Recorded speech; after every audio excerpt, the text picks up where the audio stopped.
सबसे महत्वपूर्ण बात जो युवाओं को विवेकानंद जी से सीखना चाहिए वो है कि जीवन में आत्मनिरीक्षण की बहुत ज़रूरत है, अपनी गलतियों को पहचानने की बहुत ज़रूरत है और उसे सुधारने की बहुत ज़रूरत है।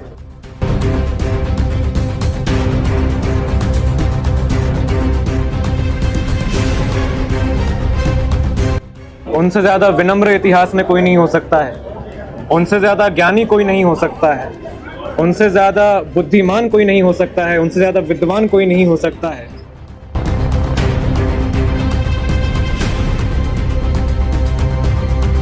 उन्होंने अपना पूरा जीवन एक आदर्श भारत को समर्पित कर दिया, आदर्श भारत के निर्माण को समर्पित कर दिया, आदर्श युवाओं के निर्माण को समर्पित कर दिया।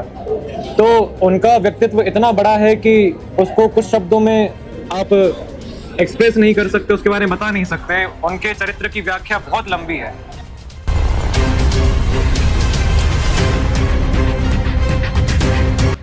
जितना भी मुझे रामायण, श्रीमद् भगवत गीता और महाभारत का ज्ञान मिला है मैंने वो स्वयं ग्रंथ पढ़ा, उससे मिला है। परंतु मैंने अपने पिताजी से भी हमारी संस्कृति के बारे में बहुत संवाद करा है।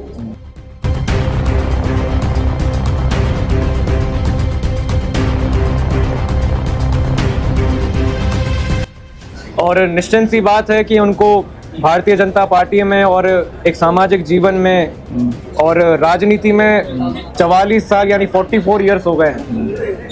तो मेरे लिए सबसे बड़े शिक्षक वही हैं, मैं उनके ही अनुभव से सीखता हूँ।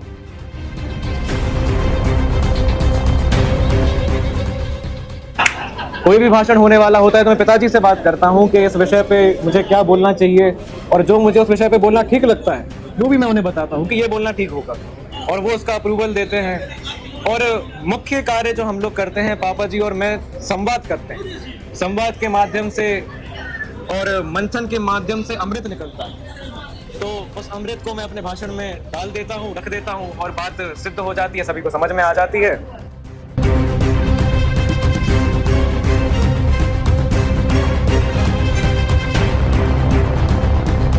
सोनालिका ट्रैक्टर्स के अधिकृत dealer Sakshi tractors and Motors में आपका स्वागत है।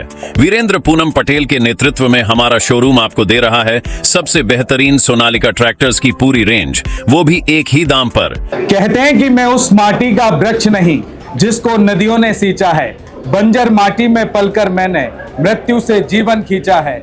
मैं पत्थर पर लिखी इबारत हूँ, शीशे से तुम कब तक तोड़ोगे, मिटने वाला मैं नाम नहीं, आखिर तुम मुझको कब तक रोकोगे, कब तक रोकोगे।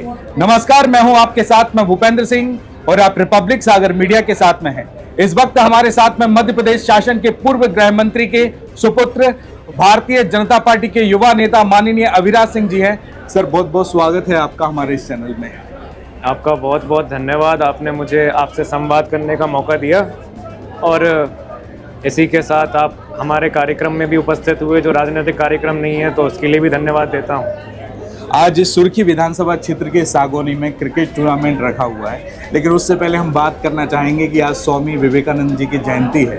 उस अवसर पर आप क्या कहना चाहेंगे? देखिए, विवेकानंद जी विश्व के सबसे बड़े महापुरुषों में से एक है, क्योंकि उनसे ज़्यादा विनम्र इतिहास में कोई नहीं हो सकता है, उनसे ज़्यादा ज्ञानी कोई नहीं हो सकता है, उनसे ज़्यादा बुद्धिमान कोई नहीं हो सकता है, उनसे ज़्यादा विद्वान कोई नहीं हो सकता है।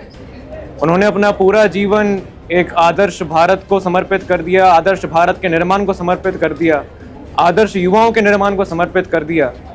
तो उनका व्यक्तित्व इतना बड़ा है कि उसको कुछ शब्दों में आप एक्सप्रेस नहीं कर सकते, उसके बारे में बता नहीं सकते। उनके चरित्र की व्याख्या बहुत लंबी है, उनके व्यक्तित्व की व्याख्या बहुत लंबी है। परंतु सबसे महत्वपूर्ण बात जो युवाओं को विवेकानंद जी से सीखना चाहिए वो है कि जीवन में आत्मनिरीक्षण की बहुत ज़रूरत है, अपनी गलतियों को पहचानने की बहुत ज़रूरत है और उसे सुधारने की बहुत ज़रूरत है। आज जो यहाँ पर क्रिकेट टूर्नामेंट का शुभारंभ हुआ है सागौनी में, कितनी टीमें आएंगी, और यहाँ एक तरीके से हम बात करें कि खेल आजकल युवाओं की ज़िंदगी में क्या अहम रोल निभाता है? देखिए, युवाओं की और डिटेल, मतलब टूर्नामेंट की और डिटेल तो सचिन सागौनी जी दे सकते हैं। टूर्नामेंट मेरे द्वारा आयोजित नहीं है, परंतु मुझे ये पता है कि अगर आदरणीय मंगल चाचा जी और आदरणीय सचिन भैया किसी टूर्नामेंट को आयोजित कर रहे हैं तो वो भव्य ही होगा, और ये मुझे उस शुभारंभ में भी लगा, शुभारंभ के मैच में भी लगा कि यह टूर्नामेंट बहुत भव्य होने वाला है। टूर्नामेंट से युवाओं में एकता का संदेश आता है, क्योंकि जब आप एक टीम में खेल रहे होते हैं, एक साथ खेल रहे होते हैं, तो आप अपने सह खिलाड़ी के या फिर जो आपके साथ खेल रहा है उसकी जाति नहीं देखते हैं, उसका धर्म नहीं देखते हैं, वो किस समाज से आता है ये नहीं देखते हैं। सबके मन में केवल विजय प्राप्त करना होता है। तो खेल के माध्यम से युवाओं में एकता का संदेश जाता है, और अगर युवाओं में एकता बढ़ेगी तो देश में एकता बढ़ेगी, ये मेरा मानना है। एक बोलते हैं कि शिक्षा सबसे बड़ा हथियार रहता है अपने भविष्य के लिए। आप सबसे कम उम्र में हैं, राजनीतिक कार्यक्रमों में भी आप शिरकत करते हैं, लेकिन जिस धारा प्रवाह से आप वार्ता करते हैं, चाहे वो महाभारत से भी संबंधित हो, रामायण से भी संबंधित हो, धार्मिक चीज़ों को लेकर आप व्यक्तिगत जीवनों में कैसे उसको उतारा जाए उसके बारे में भी बोलते हैं। उसमें काफ़ी कॉन्सेंट्रेट भी लगता होगा, काफ़ी स्टडी भी करनी होती होगी, तो उस बारे में आप क्या संदेश देना चाहते हैं कि वो फोकस और कॉन्सेंट्रेट कैसे लाया जा सकता है? देखिए, पहले तो जितना भी मुझे रामायण, श्रीमद् भगवत गीता और महाभारत का ज्ञान मिला है, मैंने वो स्वयं ग्रंथ पढ़ा, उससे मिला है। परंतु मैंने अपने पिताजी से भी हमारी संस्कृति के बारे में बहुत संवाद करा है, और निश्चित सी बात है कि उनको भारतीय जनता पार्टी में और एक सामाजिक जीवन में और राजनीति में 44 साल यानी 44 ईयर्स हो गए हैं। तो मेरे लिए सबसे बड़े शिक्षक वो ही हैं। मैं उनके ही अनुभव से सीखता हूँ। स्वयं अध्ययन करना अलग बात है, लेकिन दूसरे के अनुभव से सीखना, अपने गुरु के अनुभव से सीखना बहुत अलग बात है। तो जब भी मैं कोई भाषण देता हूँ, बौद्धिक देता हूँ या संदेश देता हूँ, तो उसमें उनके अनुभव का एक अंश होता है। कोई भी भाषण होने वाला होता है तो मैं पिताजी से बात करता हूँ कि इस विषय पे मुझे क्या बोलना चाहिए, और जो मुझे उस विषय पे बोलना ठीक लगता है वो भी मैं उन्हें बताता हूँ कि ये बोलना ठीक होगा, और वो उसका अप्रूवल देते हैं। और मुख्य कार्य जो हम लोग करते हैं, पापा जी और मैं संवाद करते हैं। संवाद के माध्यम से और मंथन के माध्यम से अमृत निकलता है, तो उस अमृत को मैं अपने भाषण में डाल देता हूँ, रख देता हूँ, और बात सिद्ध हो जाती है, सभी को समझ में आ जाती है। और मेरा मानना है कि अगर भारत को विश्व गुरु बनाना है, गौरवशाली बनाना है, पुनः बनाना है, तो उसके लिए सभी को धर्म के मार्ग और सत्य के मार्ग पर चलना होगा। क्योंकि यह सब जानते हैं कि जब बाकी दुनिया चलना सीख रही थी, तब भारत दौड़ रहा था। अगर 800 वर्षों का मुगल शासन या फिर 800 वर्ष जो गुलाम रहा है भारत, 800 वर्ष अगर गुलाम नहीं होता, तो मुगलों के आने के पहले भारत का वर्ल्ड की जीडीपी में 27% शेयर था। यानी वर्ल्ड की जीडीपी में भारत 27% कंट्रीब्यूट करता था। मुगलों के आने के बाद, अंग्रेज़ों के आने के बाद वो घट के 3% रह गया। इतना ड्रास्टिक चेंज आया था। सबसे ज़रूरी है कि लोगों को उनके स्वर्णिम इतिहास के बारे में बताना होगा, स्वर्णिम भारत के विजन के बारे में बताना होगा। जब लोग समझेंगे कि वो भारत माता के सपूत हैं, जब भेदभाव खत्म होगा, जब एकता का संदेश जाएगा, तो फिर से भारत का वर्ल्ड जीडीपी में 27% नहीं पर 100% कंट्रीब्यूशन भी हो सकता है। 2013 का विधानसभा चुनाव जब हुआ था, तो पहली बार माननीय भूपेंद्र सिंह जी खुरई विधानसभा क्षेत्र से चुनाव जीते थे, लेकिन उससे पहले जो विधानसभा चुनाव लड़े, इसी सुर्खी विधानसभा क्षेत्र से लड़े। काफ़ी समर्थन भी यहाँ से मिला और अब भी लगातार मिल रहा है। 2013 के विधानसभा चुनाव के बाद वो मध्य प्रदेश के गृह मंत्री बने, फिर 2018 के बाद वो नगरीय प्रशासन मंत्री बने। काफ़ी अपेक्षाएं की जा रही थी कि इस बार भी उनको कोई मंत्री पद मिले, हालांकि मुख्यमंत्री के नाम की भी बातें हो रही थी, लेकिन जो पार्टी ने कैबिनेट विस्तार किया उनको कोई पद तो नहीं मिला, लेकिन जिम्मेदारियां काफ़ी मिली। तो अब जो जनता को एक मैसेज है कि विधायक जी मंत्री नहीं बन पाए तो कुछ नहीं हो पाएगा, तो क्या कोई पद जनसेवा का कोई उससे कोई लेना देना होता है, कोई फ़र्क पड़ता है क्या? मैं सीधी सीधी बात करूं, क्या मंत्री पद क्या जनसेवा का मोहताज है क्या? देखिए, इसका उत्तर तो सबसे पहले मैं एक विचारधारा को तोड़ के दूंगा। हाँ। व्यक्तियों के मन में विचारधारा होती है, देशवासियों के मन में विचारधारा होती है कि मैं अकेला कैसे देश का विकास कर सकता हूँ, या फिर एक व्यक्ति कैसे देश का विकास कर सकता है या देश को आगे बढ़ा सकता है। परंतु मेरा मानना है कि एक व्यक्ति जो आर्थिक रूप से सशक्त नहीं है, वो अपने ग्राम में ही, अपने मोहल्ले में ही एक छोटा सा विकास का कार्य करते, चाहे वो स्वयं मोहल्ले को एकजुट करके साफ करना हो, गांव को साफ करना हो, इसमें कोई आर्थिक खर्चा तो है नहीं, परंतु देश का विकास हो रहा है। स्वच्छता बढ़ रही है। तो विकास केवल राजनीति तक सीमित नहीं है। ये अलग बात है कि राजनीति जनसेवा का सशक्त माध्यम है, पर विकास राजनीति तक सीमित नहीं है। कोई आम नागरिक भी विकास कर सकता है, उसके लिए केवल विकास की सोच चाहिए। और वही मैं अपने पिताजी के संदर्भ में बोलता हूँ कि 1 वर्ष हो गया, 1 वर्ष से वो मंत्री नहीं है, फिर भी मुझे बोलते हुए गर्व है कि जितना विकास अभी खुरई विधानसभा में चल रहा है उतना शायद ही किसी मध्य प्रदेश की विधानसभा में चल रहा होगा। जितना विकास खुरई में हो रहा है उतना शायद ही मध्य प्रदेश किसी विधानसभा में हो रहा होगा। तो विकास करने के लिए विकास की सोच की जरूरत होती है, विजन की जरूरत होती है। एक आम नागरिक विकास कर सकता है, कोई विधायक कर सकता है, और सब मिलकर विकास करे तो देश आगे बढ़ता है। खुरई विधानसभा क्षेत्र में जो विकास हुआ है तो खुरई विधानसभा क्षेत्र की जनता उसको अच्छे से जानती है। हालांकि विकास का एग्जाम्पल मतलब मध्य प्रदेश ही नहीं पूरे देश में भी एक साइट हुआ है। और जैसा अब जैसे डोहिला महोत्सव भी चलता आ रहा है तो डोहिला महोत्सव की भी चर्चाएं पूरे देश में हैं। अभी 2 दिन बाद 14, 15, 16 तारीख को खुरई में डोहिला महोत्सव का ऑर्गेनाइज हो रहा है। वहाँ पर काफ़ी बड़े बड़े स्टार आ रहे हैं, सेलिब्रिटीज़ आ रही हैं, कुमार विश्वास भी आ रहा है। तो इस बार का डोहिला महोत्सव कैसा रहेगा? देखिए, पहले तो सबसे महत्वपूर्ण थीम जो हमने इस बार सिलेक्ट करा डोहिला महोत्सव के लिए, जिसको मैं खुरई महोत्सव बोलता हूँ, वो मेरी एक परिभाषा है कि मैं उसे खुरई महोत्सव बोलता हूँ। तो खुरई महोत्सव में हमारा जो मेन थीम है, मुख्य प्रयास है, वो है कि भारतीय संस्कृति पे विचार साझा होने चाहिए। भारतीय संस्कृति, हिंदू धर्म पे वार्ता होनी चाहिए। इसी की दृष्टि से 15 जनवरी को हमने कुमार विश्वास जी को आमंत्रित करा। कुमार विश्वास जी आए। कुमार विश्वास जी ने बोला है कि वो ना भाजपा के हैं ना कांग्रेस के हैं। कुमार विश्वास जी ना भाजपा के हैं ना कांग्रेस के हैं, वो राम और हनुमान के हैं। यानी उनका आना केवल इस बात को पोर्ट्रेट करता है, दिखाता है, या फिर उसका सिंबल है कि हमारा प्रयास है हिंदू संस्कृति के बारे में बात हो। उसी के साथ 14 जनवरी को मोनाली ठाकुर जी आ रही हैं, तो हम बॉलीवुड का टच भी रख रहे हैं। बॉलीवुड के बारे में भी बात होगी, बॉलीवुड के गाने भी होंगे। 16 जनवरी को सुखविंदर सिंह जी आ रहे हैं, तो बॉलीवुड के गाने होंगे। पर बीच में कुमार विश्वास जी का प्रोग्राम रखने में प्रयास था कि लोगों को रामायण के बारे में, महाभारत के बारे में ज्ञान मिले। और उनसे अच्छा देश में रामायण के बारे में कोई बोल नहीं सकता है, उनसे अच्छा कोई रामायण के बारे में बात नहीं कर सकता है। राम के चरित्र के बारे में सबसे अच्छे से कोई बात कर सकता है तो कुमार विश्वास जी कर सकते हैं। इसलिए हमने उन्हें आमंत्रित करा, वो आ रहे हैं। स्वागत है, वंदन। कुमार विश्वास जी के कार्यक्रम में बहुत इंटेलेक्चुअल लोग आते हैं, बुद्धिजीवी आते हैं। जरूरी नहीं कि उस कार्यक्रम में खुरई या जिले से संबंधित हो सकता है कि भोपाल से आए, इंदौर से आए, तो काफ़ी जनसैलाब भी वहाँ पर देखने के लिए मिलेगा। तो उसकी तमाम व्यवस्थाएं वहाँ पर कैसी रखी गई हैं? आपने खुद स्वयं जाकर निरीक्षण किया है उसका क्या? देखिए, पहले तो मुझे एग्जैक्ट डेट याद नहीं है, 6 या 7 जनवरी को मैं खुरई गया था। एग्जैक्ट डेट मुझे याद नहीं है।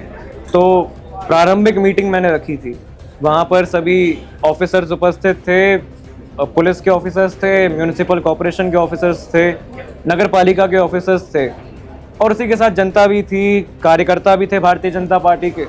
तो हमने तब एक रूपरेखा बनाई थी कि कैसे इस महोत्सव को करा जाएगा। मुझे डेट याद आती है कि 25 दिसंबर को पहली मीटिंग हुई थी। 25 दिसंबर को इतने पहले ही, यानी 10-20 दिन पहले ही मीटिंग हो गई थी, जिसमें रूपरेखा रखी गई थी डोहिला महोत्सव को लेके।